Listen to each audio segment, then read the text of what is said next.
Bab 158, Ibu Kota, 2. Perkebunan utama keluarga Lionheart terletak di pinggiran ibu kota Ceres. Butuh waktu berjam-jam untuk pergi ke pusat kota dengan kereta. Jika Lavera meminta salah satu ksatria Lionheart untuk menemaninya, dia akan menggunakan kereta. Tetapi dengan Eugene yang menemaninya, segalanya menjadi berbeda. Lagi pula, mengapa mereka repot-repot menggunakan gerbong ketika mereka memiliki gerbang warp yang bisa mereka gunakan? Gerbang warp di kawasan utama biasanya tidak diaktifkan selain untuk acara-acara penting. Namun, Eugene saat ini cukup dihormati untuk menjamin penggunaan gerbang warp karena alasan pribadi. Ketika Anda berbicara tentang mata prostetik, apakah Anda berbicara tentang artefak yang dibuat khusus? Mer aktif bertanya. Tidak seperti biasanya, Mer tidak memakai jubah. Sejak dia datang ke perkebunan utama, dia pergi ke pusat kota ibu kota beberapa kali, tetapi dia tidak pernah pergi dengan Eugene. Mungkin karena itu, Ancila berusaha keras untuk mendandani Mer dari ujung kepala hingga ujung kaki sejak fajar menyingsing. Saya pernah mendengar tentang mata prostetik yang dapat langsung terhubung ke saraf optik orang, tapi saya dengar harganya mahal, Lavera berbicara sambil mengelus penutup mata kanannya. 1. Alih-alih seragam pelayannya, dia mengenakan pakaian formal hari ini. Uang seharusnya tidak menjadi masalah.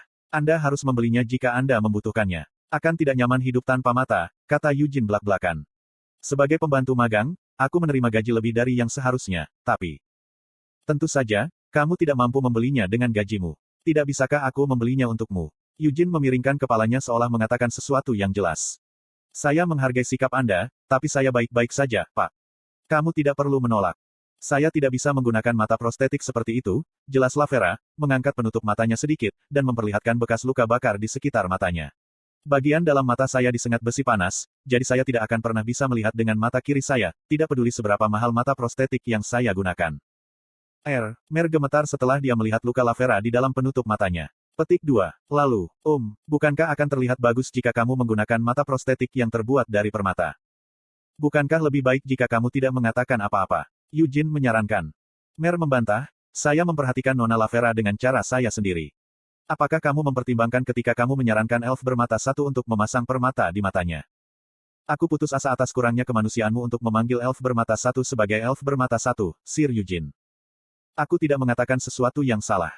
Percakapan yang sangat tidak pengertian terjadi bola-balik antara Eugene dan Mer. Sementara tak bisa berkata apa-apa, Lavera yang menjadi bahan pembicaraan mereka hanya diam saja. Tentu saja, dia tahu mereka mempertimbangkan dengan cara mereka sendiri sambil mengatakan hal semacam itu. Namun, apa yang harus dia katakan ketika mereka berbicara tentang hal-hal seperti satu mata atau mata permata? Petik 2. Aku hanya menyukai mata prostetik biasa. Lavera tidak akan ikut campur, tetapi dia merasa percakapan mereka tidak akan pernah selesai jika dia tidak melakukannya. Ada mata prostetik yang bisa digunakan untuk pertahanan diri. Mer berseri-seri. Apakah mereka menembakkan sinar kematian atau semacamnya? Tanya Eugene. Mata seperti itu mungkin ada. Aku pernah melihatnya sebelumnya, Eugene berbicara tanpa banyak berpikir, tetapi kemudian dia menyadari kehadiran Lavera dan berdeham sebelum melanjutkan. Ketika saya pergi ke Gurun Nahama, beberapa asasin dan Sen Saman menggunakan mata prostetik yang diukir dengan formula sihir. Itu jenis mata prostetik yang saya bicarakan. Mer bertepuk tangan saat dia menimpali. Tidak sulit melihat orang-orang yang kehilangan anggota tubuh atau mata mereka tertancap panah 300 tahun yang lalu. Oleh karena itu, tentu saja, beberapa bajingan gila menggunakan artefak yang dibuat khusus untuk menggantikan bagian tubuh mereka yang hilang. Namun, artefak yang dibuat khusus itu pada akhirnya memiliki batasan.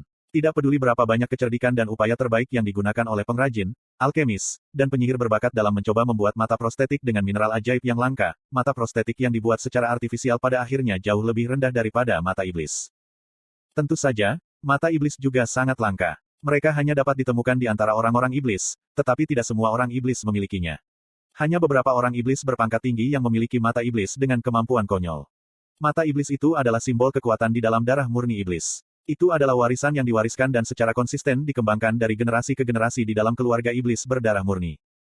Saya telah mendengar bahwa Queen of Night Demons memiliki Demonae of Fantasy. Benarkah itu? Mer bertanya pada Eugene dalam benaknya. Iya, tapi mata iblisnya tidak memiliki kekuatan luar biasa, tidak seperti namanya. Menurut catatan, Queen of Night Demons sendirian membunuh 30.000 pasukan elit Turas. Noir Giabella bukan satu-satunya orang iblis berpangkat tinggi yang memiliki kekuatan untuk melakukannya pada saat itu. Dia bahkan menenggelamkan 30.000 pria di dataran yang tidak memiliki setetes air pun. Dari apa yang saya baca, dataran berubah menjadi laut ketika matanya bersinar, dan gelombang laut menyerbu pasukan. Memang benar 30.000 orang tenggelam, tapi datarannya tidak berubah menjadi laut. Apa bedanya? Mata iblis Noir Giabella. Tidak mengubah ilusi menjadi kenyataan. Dia hanya membuat orang lain merasa seperti itu. 30.000 orang itu telah melihat gelombang laut dan tenggelam. Tetapi tidak benar-benar terkubur di laut. Jadi dia menunjukkan ilusi yang kuat, benarkan? Ya, mata iblis Noir Giabella disebut mata iblis fantasi karena dia dan mata iblis itu sangat cocok, lebih tepatnya sangat menjijikkan. Noir Giabella adalah ratu setan malam. Di antara banyak setan malam, dia adalah yang paling kuat. Karena itu, dia memerintah atas mereka. Mimpi yang diciptakan olehnya begitu indah sehingga sulit dibedakan dari kenyataan. Dia bisa mengganggu dan menghancurkan pikiran manusia dalam hitungan detik, membuat kekuatannya tak tertandingi oleh iblis lainnya. Demoniae of Fantasy-nya dapat membuat orang lain bermimpi bahkan saat terjaga. Ketika seseorang tertangkap oleh mata iblisnya, realitas mereka berubah menjadi mimpi. Kamu bilang mata iblisnya tidak memiliki kekuatan luar biasa, tapi saat aku mendengarkan ceritamu, aku merasa Raja Iblis yang dilayani Ratu bisa bertarung dengan Tuhan.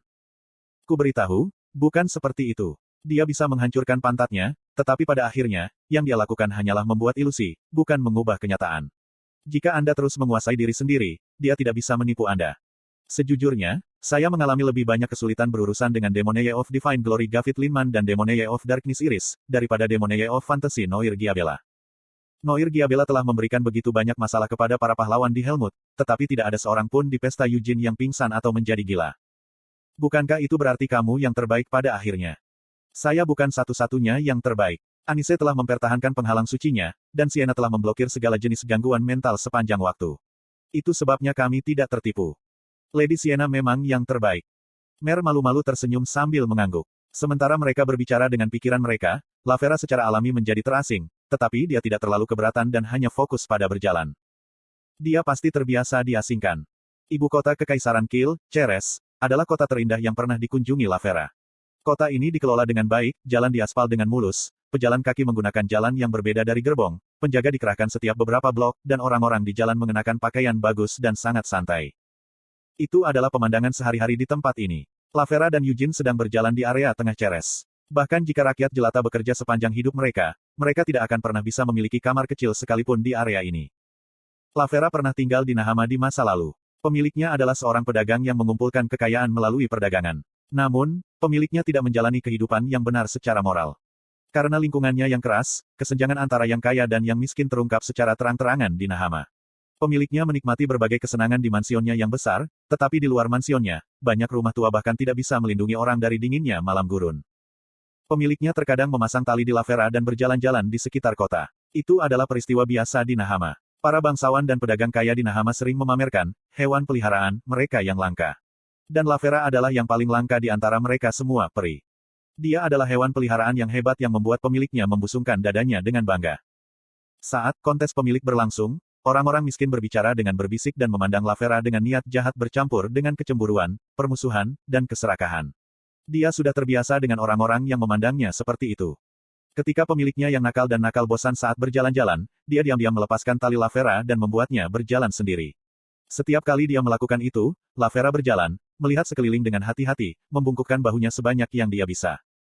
Setelah dia menghabiskan waktu seperti itu, pemiliknya akan menghilang, dan orang-orang dengan niat jahat akan segera mendekati Lavera. Kemudian Lavera harus lari dan bersembunyi dari mereka, namun pada akhirnya dia selalu tertangkap. Tidak ada yang bisa dilakukan Lavera selain berteriak. Dan saat dia berteriak, prajurit pemiliknya akan muncul dan menyelamatkannya. Jalan-jalan tidak pernah menyenangkan bagi Lavera, tetapi ketika dia memikirkan apa yang akan terjadi sesudahnya, dia lebih suka berjalan-jalan. Dia seharusnya tidak merasakan sakit di mata kirinya lagi, tapi entah mengapa mata kirinya terasa sakit. Kenangan mengerikan datang membanjiri dirinya dalam gelombang, membuatnya tanpa sadar tersentak, tetapi dia segera menarik napas setelah melihat sekelilingnya yang damai. Kota ini berbeda dengan kota di Nahama. Meskipun orang mungkin menatapnya, mereka tidak memandangnya dengan niat jahat. Lavera tahu mengapa, dia mengenakan jubah yang memiliki simbol keluarga Leonhard di bagian belakang saat dia berjalan bersama Eugene dan Mer. Apa yang salah? Eugene bertanya ketika dia merasa Lavera kehilangan pijakannya. Petik 2. Kenangan lama terlintas di benakku, jawab Lavera ragu-ragu.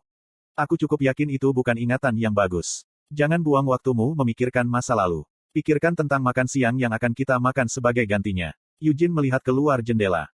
Apa yang kita makan? Lavera bertanya dengan senyum tipis di wajahnya. Kami akan pergi ke restoran yang sering dikunjungi Sir Gerhard. Hidangan daging sapi mereka benar-benar enak. Mer berbicara dengan mata berbinar. Dia telah merekomendasikan restoran itu kepada Eugene dan Lavera, dan Ancila secara pribadi telah membuat reservasi untuk mereka. Restoran itu sangat terkenal sehingga orang harus melakukan reservasi seminggu sebelumnya untuk setidaknya bisa duduk di sudut restoran. Namun, pagi ini, nyonya kedua dari keluarga Leonhardt memesan tempat duduk dekat jendela dengan pemandangan indah menggunakan pengaruh keluarga. Sejujurnya, menurutku makan malam di kawasan utama lebih baik, gerutu Eugene. Pelayan restoran terus menyajikan hidangan mewah untuk mereka. Makanannya sebagus kelihatannya, tapi tidak sebagus hidangan yang disajikan di perkebunan utama Leonhardt. Kamu makan dengan sangat baik untuk seseorang yang mengatakan hal-hal seperti itu. Mer mencibir. Mengapa saya meninggalkan makanan di piring saya ketika saya datang sejauh ini untuk makan? Saya tidak mengatakan makanannya buruk. Jika Anda tidak menyukainya, jangan makan lebih banyak. Berikan pada Nona Lavera atau saya. Mengapa saya memberikan sisa makanan saya kepada orang lain? Saya hanya akan memesan satu lagi. Eugene menggerutu lagi saat dia memotong steak besarnya. Duduk di seberang Eugene, Lavera melirik ke depan saat dia memotong steaknya menjadi potongan-potongan kecil. Meskipun Eugene mengelus seolah-olah dia tidak akan memberi Mer steaknya, dia meletakkan potongan yang baru saja dia potong di piring Mer. Berseri-seri, Mer secara alami memakan potongan steak besar satu persatu. Petik 2. Kalian berdua terlihat seperti ayah dan anak, komentar Lavera pelan. Kamu gila, Eugene dengan cepat menoleh ke Lavera dengan kaget. Aku juga berpikir begitu, Nona Lavera. Mer menyeringai. Reaksi Eugene dan Mer adalah kebalikan dari satu sama lain. Masih berseri-seri, Mer meletakkan sepotong steaknya di piring Lavera. Aku bahkan belum pernah menikah sebelumnya. Mengapa Anda memperlakukan saya sebagai ayah seseorang? Eugene berbicara, kesal. Apakah Anda punya rencana untuk menikah, Tuan Eugene? Lavera bertanya sambil mengunyah potongan steak dari Mer. Tidak. Ada desas-desus yang beredar di antara para pelayan, kamu dan White Tower Master berbagi ikatan khusus. Lavera terdiam. Apakah kamu benar-benar gila? Saya, dengan Master Menara Putih, dengan The Melkit El Hayah. Kiao. Jeritan aneh Melkit muncul di benak Eugene, membuatnya mengerutkan kening. Bukankah ada perbedaan usia yang besar di antara kita? Saya baru berusia 20 tahun ini, kata Eugene terbata-bata. Hehe, Mer diam-diam terkekeh di samping Eugene. Merengut pada Mer, Eugene melanjutkan, Master Menara Putih sekarang hampir berusia 70 tahun. Jika dia menikah lebih awal, dia akan memiliki cucu seusiaku. Apakah jarak 50 tahun itu banyak? Lavera dengan polos bertanya. Petik 2. Ya, kamu adalah elf, Eugene mengerang. Konten iklan. Aku sadar White Tower Master sudah tua dari sudut pandang manusia, tapi bukankah dia akan hidup lebih lama dari manusia biasa sebagai archivisard? Di antara makhluk yang berumur panjang, usia 70 tahun dianggap cukup muda. Kalau begitu aku pasti bayi di matamu. Tuan Menara Putih tidak hanya terlihat muda, tetapi dia juga memiliki pikiran muda yang murni. Lavera melanjutkan wawasannya tentang Melkit. Anehnya itu terdengar seperti pujian meskipun itu berarti dia tidak bisa berakting seusianya. Apakah kamu tidak menginginkan pasangan yang lebih tua ketika kamu menikah? Lavera bertanya, mendorong Mer untuk menatap Eugene dengan mata berbinar. Yah, mungkin lebih baik dia lebih tua dariku, daripada terlalu muda. Apakah kamu mempertimbangkan wanita lain untuk menjadi pasanganmu selain White Tower Master? Anehnya, kamu sangat ingin tahu tentang pernikahanku hari ini. Apakah kamu diam-diam menerima perintah dari ayahku atau Nina? Tanpa menjawab, Lavera tetap diam. Menggelengkan kepalanya, Eugene mendecakkan lidahnya. Ayah bersikap konyol. Belum lama aku menjadi dewasa, jadi kenapa dia sudah mengkhawatirkan pernikahanku? Lady Ancilla juga mengkhawatirkan pernikahan. Dia ingin Sir Qian menikahi seorang putri dari kerajaan lain. Apakah Anda juga menyukai putri, Sir Eugene? Mer menyela. Dengan wajah jijik, Eugene menjawab, apa? Putri, tidak, saya tidak punya rencana untuk menikah. Tetap saja, kamu mungkin menikah jika orang itu lebih tua, memiliki gelombang yang sama denganmu, dan merupakan teman dekatmu, kan? Mer menyeringai, membayangkan masa depan di mana namanya adalah Mer Leonhardt, bukan Mer Merdane. Eugene tidak pernah membayangkan akan menikah. Mengapa dia berpikir untuk menikah ketika dia memiliki banyak hal yang harus dilakukan sekarang? Tapi, ya, Eugene mengerang. Karena dia telah meninggal di kehidupan sebelumnya tanpa memiliki anak, dia ingin menikah dan memiliki banyak anak. Namun, dia akan memikirkannya setelah menyelesaikan hal-hal yang tidak dapat dia selesaikan di kehidupan sebelumnya. Meskipun, akan sulit untuk membunuh semua Demon Folk, dia ingin membunuh Demon King of Incarceration, dan Demon King of Destruction. Anehnya, wanita yang dikenal Eugene muncul di benaknya, Sienna Merdane, Ciel Leonhardt, Christina Rogeris, dan Melkit El Hayah. Selain keempat wanita itu, ada beberapa wanita lain yang dikenal Eugene, tetapi keempat wanita itu adalah orang-orang yang dekat dengannya. Menikah dengan Sienna, mengapa dia menikah dengan gadis yang kejam itu? Dia selalu mengutuknya setiap kali Hamel melakukan sesuatu. Saat-saat ketika Sienna memanggilnya, bajingan, dan bajingan, dengan kesal terlintas di benak Eugene. Jadi, mengapa dia bertemu, makan, dan bangun bersamanya setiap hari? Tunggu, bukankah kita sudah melakukannya di Helmut? Pikir Eugene. Hamel. Kamu benar-benar kembali padaku. Di dalam pohon dunia, Sienna memeluk Eugene, tersenyum dengan mata berkaca-kaca. Saat momen itu terlintas di benak Eugene, dia tidak bisa terus memikirkan Sienna lagi. Lalu bagaimana dengan Ciel? Bukankah dia masih anak-anak? Apakah mereka bisa menikah sejak awal? Iya, itu mungkin karena mereka adalah saudara kandung yang memiliki orang tua yang sama sekali berbeda. Meskipun Eugene saat ini adalah anak angkat Gillette, Gillette akan sangat bersedia untuk membatalkan adopsi Eugene demi pernikahan. Faktanya, Gillette lebih suka dipanggil ayah mertua daripada paman. Yah, kurasa Lady Ancilla juga akan menginginkannya. Itu bukan kesepakatan yang buruk bagi keluarga Lionheart, tetapi Eugene benar-benar tidak dapat membayangkan menikah dengan Ciel. Ada juga Christina Rogeris, orang suci dari Kerajaan Suci. Dia tampak seperti Anise dan terhubung dengan Anise, yang entah kenapa menjadi bidadari. Namun, menikah dengan orang suci itu benar-benar tidak masuk akal. Gereja Cahaya tidak memaksa para pendetanya untuk tetap melajang, tetapi biarawati dan biarawan harus melakukannya.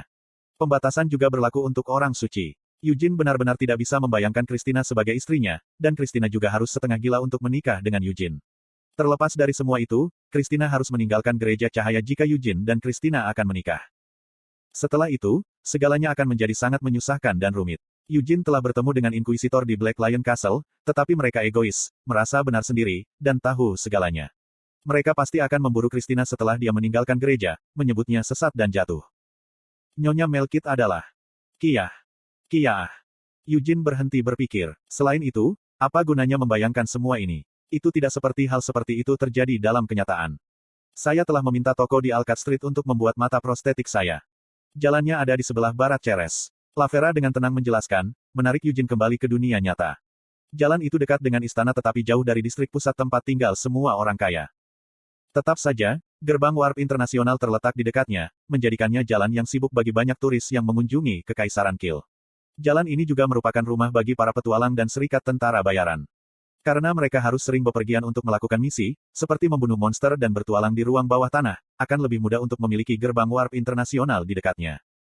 Dengan banyaknya orang dalam pekerjaan yang sering mengunjungi jalan ini, berbagai toko unik yang tidak dapat ditemukan di distrik pusat berlokasi di sini, toko yang disukai oleh tentara bayaran dan petualang daripada ksatria atau bangsawan. Ada toko senjata yang menjual senjata fungsional dan praktis daripada yang dekoratif dan alkemis yang berkeliaran di jalanan, diam-diam menjual ramuan yang terlihat efektif tapi mencurigakan. Rombongan Eugene tiba di Alcott Street melalui gerbang warp. Jalan itu tampak berbeda secara unik dari distrik pusat tempat kelompok Eugene baru saja melewatinya. Nyatanya, ini adalah jalan terberat di ibu kota Ceres. Aku belum pernah datang ke sini sebelumnya. Mer melihat sekeliling, merasakan jantungnya berdebar kencang. Jalanan tidak berbahaya. Penjaga secara teratur berpatroli di jalan ini juga, tetapi mereka biasanya tidak ikut campur dalam perkelahian di antara para petualang atau tentara bayaran dari guild. Daripada menengahi, memecahkan, dan menangkap mereka satu persatu, para penjaga tahu bahwa lebih mudah membiarkan anggota guild bertarung di antara mereka sendiri. Ah, ada begitu banyak orang yang menyebalkan. Meskipun dia tidak peduli untuk melihat-lihat, Eugene dapat merasakan orang-orang melihat kelompoknya dari segala arah. Kelompok Eugene memang menonjol, menarik perhatian, elf bermata satu, pria berambut abu-abu dengan mata emas, mengenakan seragam Lionheart, dan seorang gadis berambut ungu dengan pakaian formal yang lucu. Kau pasti sangat kesal juga, karena orang-orang selalu memandangmu sebagai elf. Mereka tidak datang dan mencari pertengkaran, bukan? Eugene bertanya pada Lavera. Saya telah datang ke jalan ini untuk kedua kalinya, tetapi hal semacam itu belum terjadi sejauh ini. Lavera menggelengkan kepalanya. Ksatria mana yang kamu kencani terakhir kali?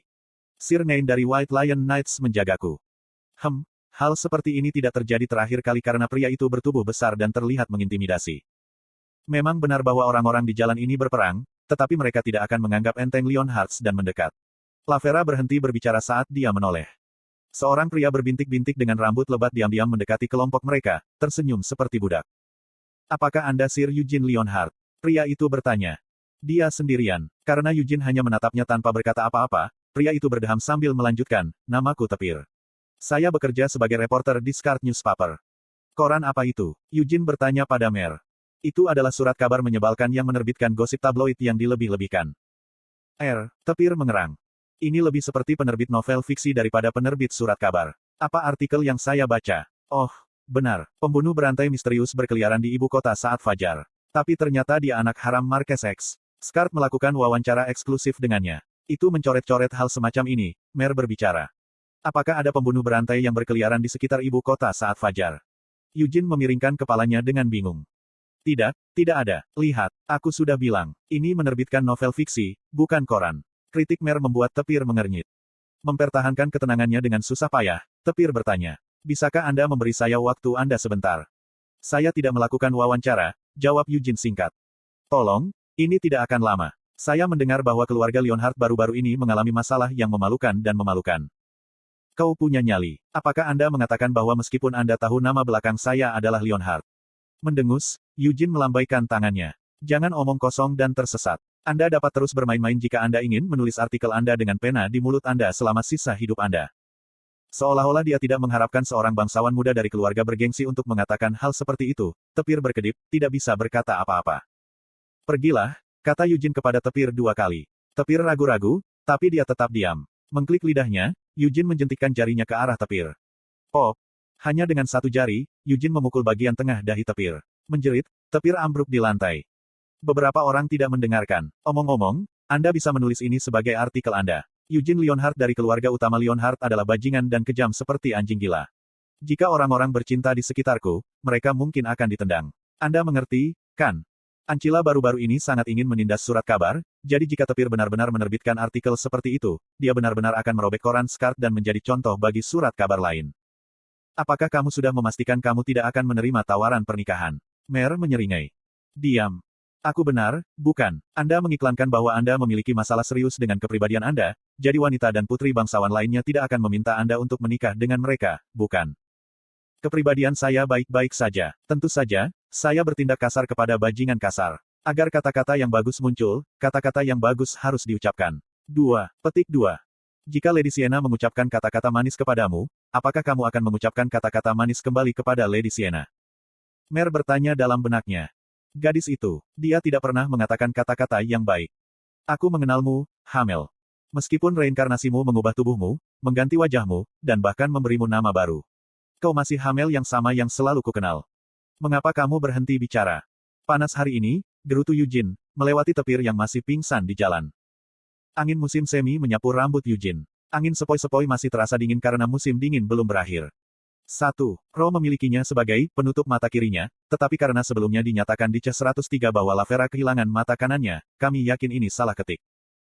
2. Yang mentah adalah Wonlae Ganeun Mali Gowaya Onan Mali Goun Geoya. Itu adalah pepatah Korea yang mirip dengan pepatah Inggris, What goes around, come around. Itu telah diubah sedikit untuk menggambarkan percakapan antara Sienna dan Eugene yang muncul kemudian.